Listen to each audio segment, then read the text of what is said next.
कॅमेराला दिसत असलेल्या पातेल्यावरती वडे तळून घेतलेला जारा ठेवलेला होता. त्या पातेल्यावरती जारा ठेवण्याचं कारण जे वड्यामधलं जे ऑइल पिठामध्ये पडणार आहे त्यामुळे भजी खूप छान लागतात आणि चविष्टसुद्धा लागतात. भजी बनवण्यासाठी बेसन, कांदा, जिरे, ओवा, कोथिंबीर, तिखट, मीठ, थोडंसं पाणी टाकून चमच्याच्या साहाय्याने कालवून घेतलेलं होतं आणि चमच्याच्या साहाय्याने तेलामध्ये सगळी भजी टाकून घेतलेली होती.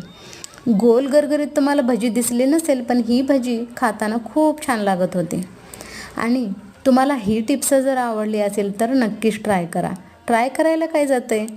आणि कसमळे रेसिपीला फॉलो करा, लाईक करा आणि शेअरसुद्धा करा. भजी तळून झालेली होती आणि नंतर मी रंगबेरंगी अशी पापडसुद्धा तळून घेतलेले होते.